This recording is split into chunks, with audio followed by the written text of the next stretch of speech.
Hello friends, स्वागत है आप सभी का ऑर्गेनिक केमिस्ट्री सीरीज़ के 5वें लेक्चर में। इस लेक्चर में हम अल्काइल ग्रुप्स के नेमिंग और अल्काइल ग्रुप्स के क्लासिफिकेशन तथा फंक्शनल ग्रुप्स के बारे में बात करने वाले हैं। तो चलिए वीडियो को स्टार्ट करते हैं। बात करते हैं अल्काइल ग्रुप्स की। तो अल्काइल ग्रुप्स जो है इसका सफिक्स आइल होता है। अल्काइल ग्रुप्स अल्केन में से एक हाइड्रोजन को माइनस करने पर अल्काइल बनता है और इसका जो जनरल फार्मूला होता है वह CnH2n+1 के इक्वल होता है। ठीक है, इसका जनरल फार्मूला CnH2n+1 के इक्वल होता है। इसको हम अच्छी तरह से समझते हैं। यहाँ पर हम जानते हैं कि अल्केन का जो जनरल फार्मूला होता है वह CN होता है CnH2n+2। ये होता है अल्केन का जनरल फार्मूला। और इसमें से अगर हम एक हाइड्रोजन को माइनस कर दें, तो क्या बनेगा? CnH2n+1 यही होगा। एक हाइड्रोजन को अगर हम माइनस कर देंगे तो ये वाला फार्मूला आएगा। तो अल्काइल ग्रुप्स अल्केन में से एक हाइड्रोजन को माइनस करने से बनता है। तो इसका जनरल फार्मूला भी अल्केन ग्रुप के जनरल फार्मूला में से एक हाइड्रोजन को माइनस करने से बनेगा। ठीक है, तो हम आगे बढ़ते हैं, बात करते हैं हम क्लासिफिकेशन ऑफ अल्काइल ग्रुप्स की। तो अल्काइल ग्रुप्स को जो क्लासिफाई किया जाता है वह 3 भाग में। सबसे पहला जो पार्ट है वह है 1 डिग्री और प्राइमरी अल्काइल, दूसरा पार्ट है 2 डिग्री और सेकेंडरी अल्काइल, तीसरा जो पार्ट है वह है 3 डिग्री और टर्शियरी अल्काइल। ठीक है, इन सभी पार्ट्स को अब हम ब्रीफली जानते हैं अगले पेज में। यहाँ पर देखिए 1 डिग्री और प्राइमरी अल्काइल है। इसका जो डेफिनेशन है वो कुछ इस प्रकार है कि if 1 hydrogen atom of 1 degree carbon atom is removed, मतलब 1 डिग्री कार्बन एटम में से अगर एक हाइड्रोजन हटा दिया जाए तो वो 1 डिग्री या प्राइमरी अल्काइल कहलाता है। ठीक है, इसको हम अच्छी तरह से एग्जाम्पल से समझते हैं। यहाँ पे देखते हैं, यहाँ पे एग्जाम्पल है 3 कार्बन का मेन चेन है। यहाँ पर 3 कार्बन का मेन चेन है और इसमें से 1 डिग्री कार्बन में से एक हाइड्रोजन निकला हुआ है। ये 1 डिग्री है कार्बन है। हमने पिछले वीडियो में बताया था कि जो एक कार्बन से जुड़ा होगा वो 1 डिग्री कार्बन। ठीक है, तो यहाँ से एक हाइड्रोजन निकला हुआ है, यहाँ से एक हाइड्रोजन यहाँ पर गायब है, यहाँ से एक हाइड्रोजन गायब है। तो ये कौन सा कार्बन होगा? 1 डिग्री कार्बन। 1 डिग्री कार्बन में से एक हाइड्रोजन निकला हुआ है, मतलब क्या? ये हुआ 1 डिग्री या प्राइमरी अल्काइल। 1 डिग्री या प्राइमरी अल्काइल तो हुआ। अब इसकी नेमिंग जानते हैं। यहाँ पर देखिए ये 1 डिग्री या प्राइमरी अल्काइल है, लेकिन अल्काइल है 3 कार्बन का अल्काइल है। तो 3 कार्बन के लिए अल्काइल के लिए क्या होता है? 3 कार्बन के लिए हमने रूट वर्ड क्या दिया था? प्रॉप। 3 कार्बन के लिए जो हमने जो रूट वर्ड दिया था वो प्रॉप था। यहाँ पर नाम लिखते हैं, इसका नाम लिखते हैं। इसका जो नेम होगा वो होगा 1 डिग्री और प्राइमरी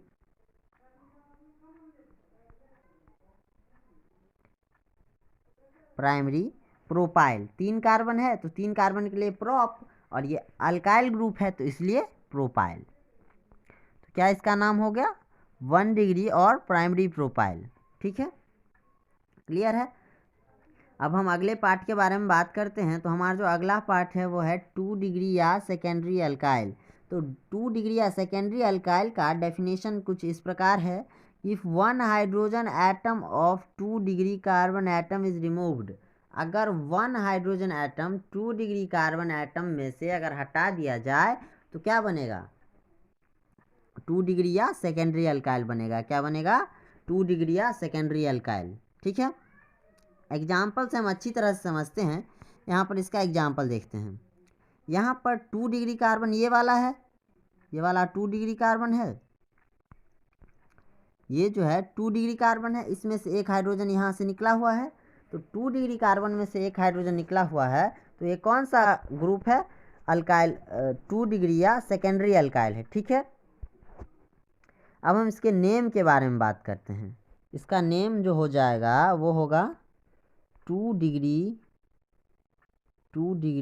या सेकेंडरी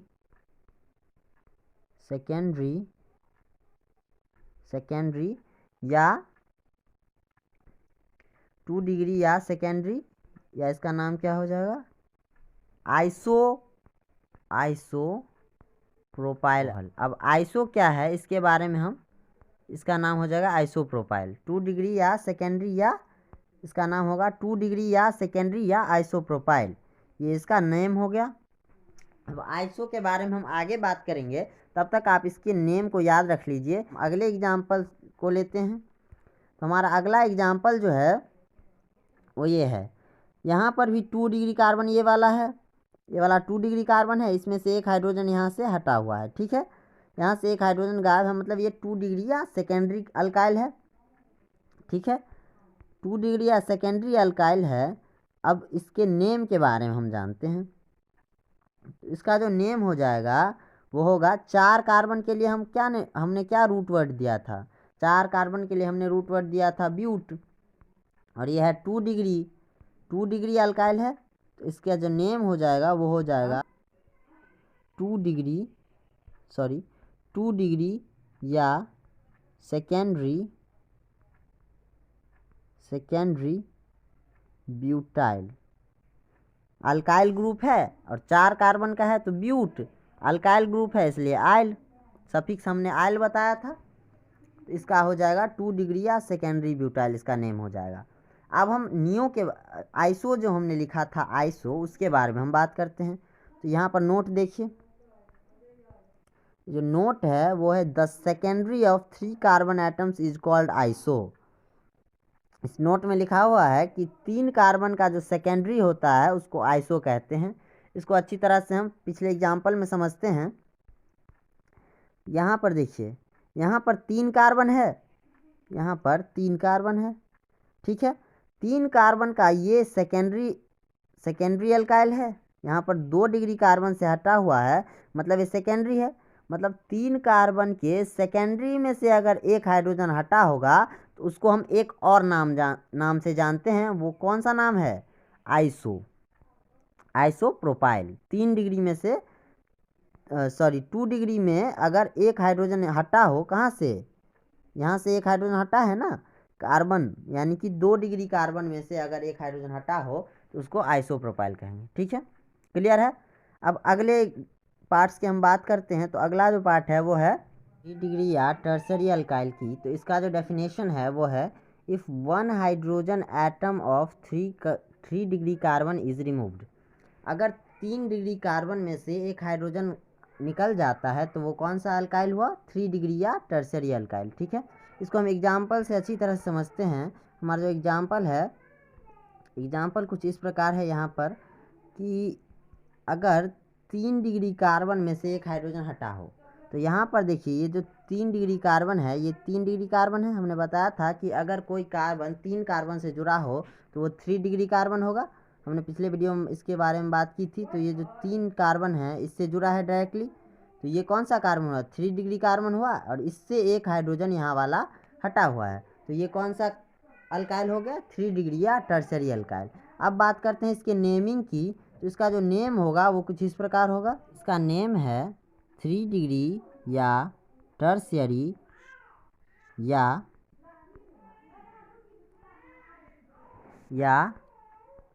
नियो ब्यूटाइल, ठीक है। अब इसको हम जानते हैं कि ये नेम कैसे आया। तो यहाँ पर 3 डिग्री या टर्सरी अल्काइल है, तो इसके लिए आ गया 3 डिग्री या टर्सरी, ठीक है। अब यहाँ पर 4 कार्बन है, यहाँ पर 4 कार्बन है, तो 4 कार्बन के लिए क्या रूट वर्ड दिया था हमने, 4 कार्बन का जो रूट वर्ड होता है वो होता है ब्यूट। 4 कार्बन का लिए रूट वर्ड ब्यूट, और यहाँ पर सफिक्स है आइल, तो क्या होगा, 3 डिग्री या टर्सरी ब्यूटाइल। अब नियो के बारे में हम आगे बात करेंगे, तब तक हम अगले एग्जाम्पल को देखते हैं, ठीक है।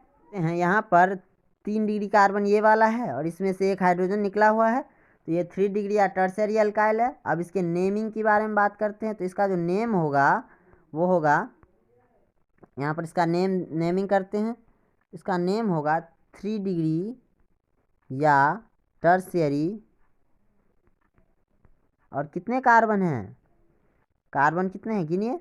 यहाँ पर देखिए 1 2 3 और 4, पाँच कार्बन है तो 5 कार्बन के लिए क्या आता है रूट वर्ड, 5 कार्बन के लिए रूट वर्ड पेंट, 5 कार्बन के लिए रूट वर्ड जो आता है वो पेंट आता है, और यहाँ पर जो इसका सफिक्स होगा वो आइल होता है तो पेंटाइल। ठीक है, तो इसका जो नेम हो गया वो 3 डिग्री या टर्शियरी पेंटाइल इसका नेम हो गया। ठीक है, अब पिछले एग्जाम्पल में हमने नियो की बात की थी, तो नियो क्यों आया इसके लिए एक यहाँ पर नोट दिया है मैंने। The tertiary of 4 carbon atom is called neo, यानी कि 4 कार्बन एटम के जो टर्शियरी होते हैं उसको नियो कहते हैं। हम पिछले एग्जाम्पल पर जाकर अच्छे से समझते हैं। ये हमारा एग्जाम्पल है, ठीक है, अच्छी तरह से हम इसको रब कर लेते हैं। हमारा ये एग्जाम्पल है, ठीक है। इस एग्जाम्पल में 4 कार्बन है, इस एग्जाम्पल में 1 2 3 और 4 कार्बन है, और 4 कार्बन का टर्शियरी कौन सा है, ये वाला टर्शियरी है 4 कार्बन का, और इसमें से एक हाइड्रोजन निकला हुआ है। 4 कार्बन के टर्शियरी में से एक हाइड्रोजन निकला हुआ है, तो ये हो जाएगा नियो। इसके लिए हमने क्या दिया, एक टर्म नियो। इसको आप याद कर लीजिए अच्छे से कि अगर 4 कार्बन के टर्शियरी में से एक हाइड्रोजन निकला हो तो इसको नियो कहेंगे, नियो ब्यूटाइल कहेंगे। ठीक है, आगे बढ़ते हैं। अब हम अपने अगले ग्रुप की बात करते हैं जो है अल्काइलीन। अल्काइलीन क्या है, तो अल्केन में से अगर 2 हाइड्रोजन माइनस कर दिया जाए, अल्काइल क्या था, अल्केन में से हम एक हाइड्रोजन को माइनस करते थे, ठीक है, लेकिन अल्काइलीन क्या है कि अल्केन में से 2 हाइड्रोजन को माइनस किया जाएगा तो क्या बनेगा अल्काइलीन। लेकिन कहाँ से हटाना है 2 हाइड्रोजन को, एडजेसेंट कार्बन एटम में से, मतलब अलग अलग कार्बन एटम में से 2 हाइड्रोजन निकालने हैं, एडजेसेंट कार्बन एटम में से 2 हाइड्रोजन निकालने हैं। ठीक है, तो क्या बनेगा अल्काइलीन बनेगा।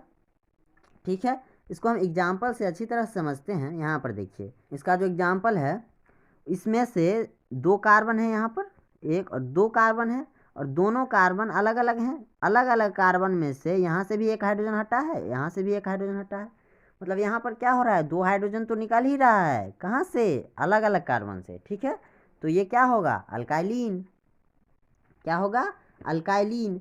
अल्काइलीन तो होगा, लेकिन इसका नेम क्या होगा, इसका जो नेम होगा वो है इस प्रकार से। हमने 2 कार्बन के लिए रूट वर्ड क्या दिया था, 2 कार्बन के लिए इथ रूट वर्ड दिया था, और यहाँ पर अल्काइलीन है तो इसलिए क्या हो जाएगा 2 कार्बन के लिए इथाइलीन। ठीक है, इथाइलीन, सॉरी इथाइलीन, इथाइलीन। ठीक है, इसका नाम हो जाएगा इथाइलीन। ठीक, आगे हम अपने अगले ग्रुप के बारे में बात करते हैं। तो हमारा अगला जो ग्रुप है वो है अल्काइलिडीन। अल्काइलिडीन के बारे में हम बात करते हैं, तो अल्काइलिडीन जो होते हैं उसमें से भी 2 हाइड्रोजन को माइनस करा जाता है, 2 हाइड्रोजन को माइनस करा जाता है तो अल्काइलिडीन बनता है, लेकिन कहाँ से, सेम कार्बन एटम से माइनस करा जाता है। कहाँ से, सेम कार्बन एटम से अगर 2 हाइड्रोजन को माइनस किया जाता है तो अल्काइलिडीन बनता है। ठीक है, क्लियर है। अगले एग्जाम्पल से हम इसको अच्छी तरह समझते हैं। यहाँ पर एग्जाम्पल देखिए, यहाँ पर 2 कार्बन है इसमें, लेकिन यहाँ से 2 हाइड्रोजन निकले हुए हैं, कहाँ से, सेम कार्बन एटम से, इसी कार्बन एटम से 2 हाइड्रोजन निकले हुए हैं, एक यहाँ से और एक यहाँ से। तो अगर सेम कार्बन एटम में से 2 हाइड्रोजन निकले हों तो क्या कहेंगे, इसको अल्काइलिडीन कहेंगे। ये अल्काइलिडीन तो है लेकिन इसका नेम क्या है, इसके नेम को हम अच्छी तरह समझते हैं। इसका जो नेम होगा, इसका नेम होगा, 2 कार्बन के लिए हमने रूट वर्ड दिया था वो क्या था, इथ। 2 कार्बन के लिए रूट वर्ड था इथ, और 2 कार्बन के लिए रूट वर्ड इथ था, और ये कौन सा ग्रुप है, अल्काइलिडीन ग्रुप है, तो इसका नाम क्या हो जाएगा इथाइलिडीन, इथाइलिडीन, इसका नेम हो जाएगा इथाइलिडीन। क्लियर है। अब हम फंक्शनल ग्रुप के बारे में बात करेंगे, तो चलिए आगे बढ़ते हैं। अब बात करते हैं हम फंक्शनल ग्रुप्स की। तो हमारा जो फंक्शनल ग्रुप्स है उसका डेफिनेशन कुछ इस प्रकार है कि the smallest portion of an organic compound on which almost all properties depend is called functional group of that compound. मतलब किसी कंपाउंड का वह छोटा से छोटा पार्ट जिस पर उस कंपाउंड की सारी प्रॉपर्टीज डिपेंड करती हो, उसे उस ग्रुप का फंक्शनल ग्रुप कहा जाता है।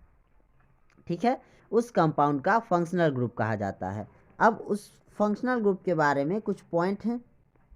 ये पॉइंट है कि such portion of a compound is the most reactive part. मतलब उस कंपाउंड का जो वह पोर्शन होता है वो बहुत ही रिएक्टिव होता है, बहुत ही अभिक्रियाशील होता है। ठीक है, that is reaction site of that compound. मतलब उस कंपाउंड का रिएक्शन साइट कहा जाता है। ठीक है, अब हम डिफरेंट फंक्शनल ग्रुप्स के बारे में बात करेंगे। इसके नेम को और इसके फार्मूला को अभी आप याद कर लें, बाद में हम इसके बारे में अच्छी तरह से आगे की वीडियोस में डिस्कस करेंगे। तब तक आप इसके नेम को और इसके फार्मूला को अच्छी तरह से याद कर लें। ठीक है, तो यहाँ पर कार्बोक्सिलिक एसिड है जिसका फार्मूला है ये RC⋯OH, जहाँ पर R क्या है, R है अल्काइल ग्रुप। ठीक है, फिर एसिड एनहाइड्राइड्स का फार्मूला है RC⋯OR। ठीक है, एस्टर का फार्मूला है RC⋯O, यहाँ पर हम मिटा देते हैं इसको, RC⋯OCR। यह है एस्टर का फार्मूला। फिर है एसिड हेलाइड्स का फार्मूला है RC⋯OX। X यहाँ पर हेलोजन है, R तो अल्काइल ग्रुप है और X हेलोजन ग्रुप है। हेलोजन ग्रुप के बारे में हमने बताया था कि हेलोजन ग्रुप होते हैं फ्लोरीन, क्लोरीन, ब्रोमीन और आयोडीन। ठीक है, अब यहाँ पर है अमाइड का इस प्रकार का फंक्शन फार्मूला है, आप इसको याद कर लें। यहाँ पर N नाइट्रोजन है, यहाँ पर जो N है यहाँ पर नाइट्रोजन है, इस प्रकार का N जो है यहाँ पर नाइट्रोजन है। ठीक है, R यहाँ पर अल्काइल ग्रुप है। ठीक है, इन फंक्शनल ग्रुप्स के पिक्चर को हम अच्छी तरह से डिस्क्रिप्शन बॉक्स में दे देंगे, वहाँ से आप डाउनलोड करके इसको अच्छी तरह से लिख लें और इसको याद कर लें। तब तक हम आपको केवल ऊपर से बता देते हैं कि अल्डिहाइड है, अल्डिहाइड का फार्मूला ये है। यहाँ पर थायोएल्डिहाइड है, थायोएल्डिहाइड का फार्मूला ये है। यहाँ पर कीटोन है, कीटोन का फार्मूला ये है। यहाँ पर थायोन्स हैं, थायोन्स का फार्मूला ये है। यहाँ पर अल्कोहल है, अल्कोहल का फार्मूला ये है। यहाँ पर थायोल्स हैं, यहाँ पर थायोल्स का फार्मूला ये है। अमाइंस हैं, अमाइंस का फार्मूला ये है। ईथर हैं, ईथर का फार्मूला ये वाला है। फिर यहाँ पर सल्फाइड्स हैं, सल्फाइड्स का फार्मूला ये वाला है। फिर यहाँ पर अल्कीन है, अल्कीन का फार्मूला ये वाला है। फिर यहाँ पर अल्काइंस हैं, अल्काइंस हैं, अल्काइंस का फार्मूला ये वाला है। अल्काइंस का फार्मूला ये वाला है, ये वाला। और अल्काइल हेलाइड्स का फार्मूला जो है वो ये वाला है।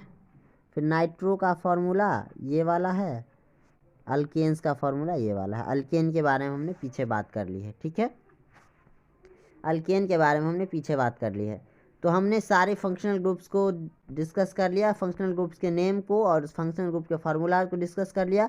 इसके प्रीफिक्स और इसके सफिक्स को हम आगे की वीडियोस में अच्छी तरह से डिस्कस करेंगे। इसको अभी आप ना देखें, आप केवल फंक्शनल ग्रुप और उसके फार्मूला को देखें और आप इसको अच्छी तरह से याद कर। इन सभी फंक्शनल ग्रुप्स के बारे में हम डिस्क्राइब में बात करेंगे, तब तक आप केवल फंक्शनल ग्रुप के फार्मूला और उसके नेम को याद कर लें। ठीक है, मिलते हैं हम आगे की वीडियो में, तब तक के लिए धन्यवाद।